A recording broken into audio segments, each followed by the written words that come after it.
Hi guys, welcome back. I hope you're having an amazing day. I also hope you're ready for another very chaotic but very fun guitar gym with yours truly. You guys tend to really like these and so do I, so I will continue to do them as long as you continue to watch them. Also, it's been a dumpster fire of a morning. My storage is extremely low, so if you see some cuts in this video, please forgive me.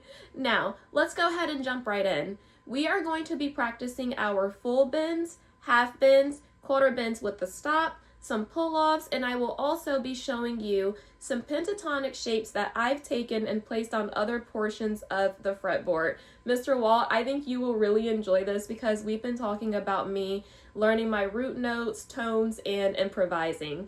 Now, without further ado, let's get into that full bend.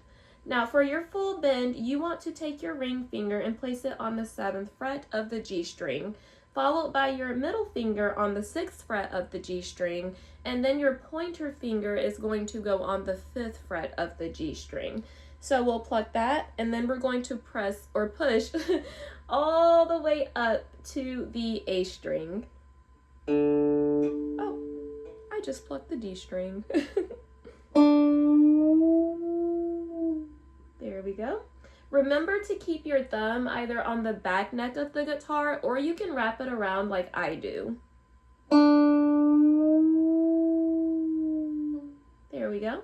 It should sound something like that. Obviously mine isn't perfect, but that's what practice is for. So let's replicate that full bend, but let's just move our fingers up. So now I'm on the 10th fret of the G string with my ring finger, followed by my middle finger on the 9th fret and my pointer finger on the 8th fret. So let's do that bend. Here we go. Let's do it again.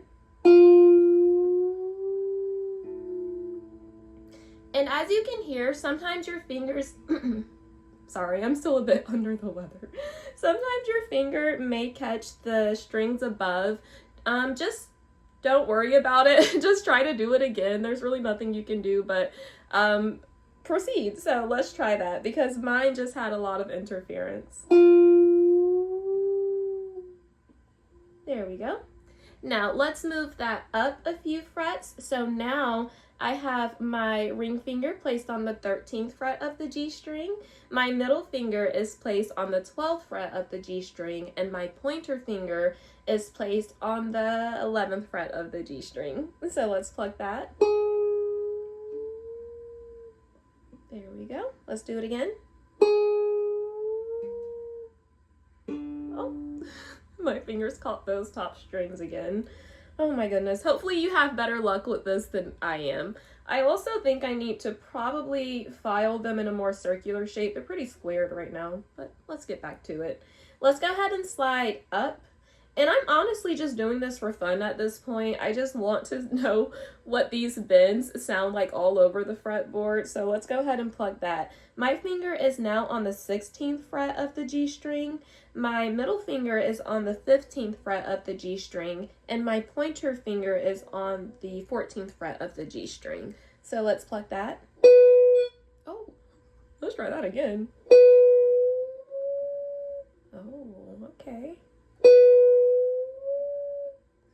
That sounds pretty cool.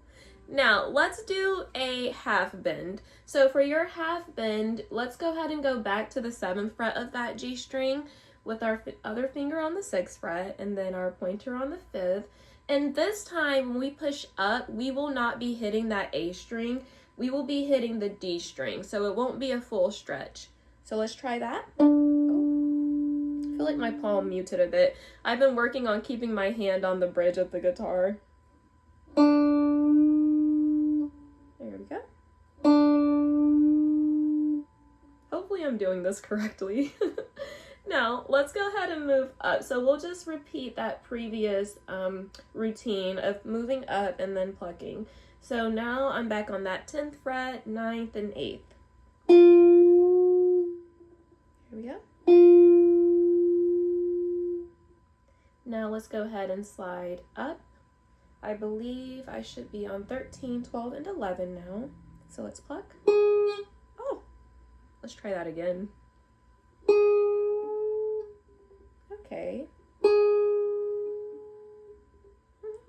got a little bit of action there. Now let's go ahead and slide up. We're back on mat 16, 15, and 14.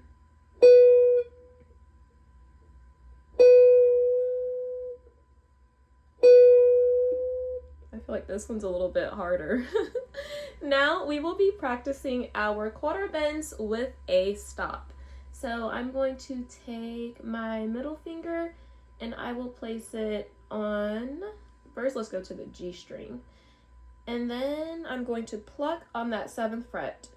You pull, I think I'm supposed to be on the D string. So let's go up to the D. Let's pluck that. And remember, I'm on the 7th fret with my middle finger. Pull down, stop with that pick. So you pluck, pull, and you allow your pick to stop the string from fully ringing out. All right. I am going to try that on the G string now, see if I get some sound in there. I feel like it's so muted on this string. But that's a skill issue for me. Oh. Okay, almost. Let's try to move that back up to the D, and this time I am going to go to the 9th fret. So I'm going to pluck, pull, stop. Pluck, pull, stop. I'm going to try it with my ring finger now. So pluck, pull, and stop. As you can see, my quarter bends need a lot of work, so I will be practicing those, fear not. Now, our next exercise I like to do is our pull-offs. Now, for this one, I honestly just pick random parts of the fretboard. I don't know if that's technically correct, but that's how I practice, because for your pull-offs, you will simply be placing one finger, which I like to use my pointer finger for this, and I'm actually going to place it on that 5th fret of the G string. And for this pull off, I'll take my middle finger. Sorry, I'm not giving you the finger, I'm just showing you. I'll take my middle finger and I'm going to place that on the D string above. The purpose of having my pointer finger on the G string below on the 5th fret is so when I'm actually doing that pull off with my middle finger on the 6th fret of the D string, you're not getting all of that string interference. So like this.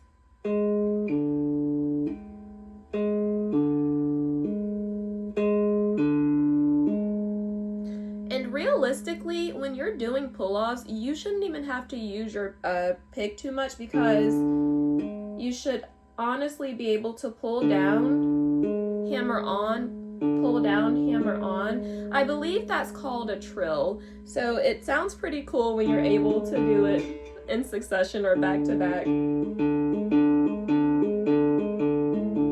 Oh, too much fun. Alright, so I'm going to actually do that pull off again, but I'm going to go to the 7th fret of the D string. I'm going to replicate that, put my first finger on the 6th fret of the G, pluck, pull.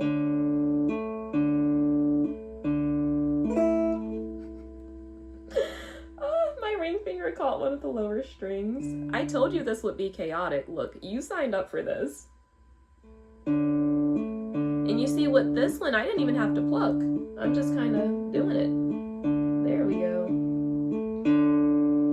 Just for fun, let's slide up. So now I have my pointer finger on the 8th fret of the G string, and I have my middle finger on the 9th fret of the D string. I couldn't count for a second.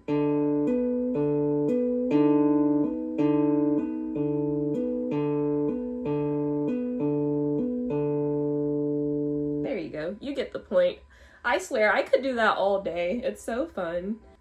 Alright guys, last but certainly not least, let's go ahead and practice improvising with those pentatonic shapes. Now, I am not sure if this is the correct way to do it. Luckily, I have Mr. Walt and the rest of you all to correct me on it, but I'm going to give it a go regardless. So what I've done is I've taken each shape and I've just randomly placed it on a different part of the fretboard, but I followed that same pattern. So for example, I did the first shape in the key of A minor, which is that 5, 8, 5, 7, like so. 5, 8, 5, 7, 5, 7.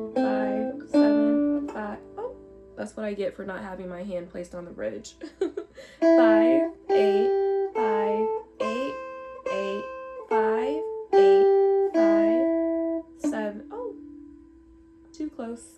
7, 5, 7, 5, 7, 5, 8, 5. Now, I've taken that, and what I did was I just went up to fret number 7, and I decided to do a 7-10 pattern, but I followed that same routine, if that makes sense. So let me just show you. I did 7, 10, 7, 9, 7, 9, 7, 9, 7, 10, 7, 10, 10, 7, 10, 7, 9, 7, 9, 7, 9, 7, 10, 7. Also, shout out to all of you who told me to rest my hand on the bridge of the guitar. It's definitely changed my picking accuracy, and it's helped a lot. I'm still fumbling because I'm so used to having my hand floating, so you will hear all of those mess ups, but it truly does help. So thank you so much again. That was the first pentatonic shape that I improvised with. Now let's go on to shape number 2. Now, if I remember correctly, shape number 2 is this 8, 10, 7, 10, 7, 10, 7, 9, 8, 10, 8, 10, 10, 8, 10, 8, 9, 7, 10, oh, yeah, 10, 7, 10, 7, 10, 8. And what I've done with that is I've gone to fret number 10, and I wrote this down, so if you see me glancing off to the side, just pretend you didn't. So I have 10, 12, 9, 12, 9, 12, 9, 11, 10, 12, 10, 12, 12, 10, 12, 10, 11, 9, 12, 9, 12, 9, 12, 10. That's for shape number 2. For shape number 3, I'm trying to remember, oh, I remember what shape number 3 is. So shape number 3 is 10, 10, 12, 10, 12, 10, 12, 9, 12, 10, 13, 10, 12, 12, 10, 13, 10, 12, 9, 12, 10, 12, 10, 12, 10. To replicate that, I then went on to do fret number 12. So I did 12, 14, 12, 14, 12, 14, 11, 14, 12, 15, 12, 14, 14, 12, 15, 15, 12, 14, 11, 14, 12, 14, 12, 14, 12. Hi guys, Future Anna here. I am so sorry for the random cut and the jump scare, but my camera died right in the middle of shape number 4, so I decided to cut it off at the end of shape number 3, just so it can be a little more cohesive for you. But that only means we have to tack on shapes 4 and 5 for another guitar gym video. Thank you all for watching. I feel like this guitar gym video has probably been the most chaotic just because of the random cuts, the camera cutting off, and I did it all in one take. But nevertheless, I hope you enjoy. Make sure you comment, like, subscribe. You guys always give the best advice. Let me know what I'm doing right, what I'm doing wrong, what you enjoy, and what I should do next. So until next time, I love you so much. Bye.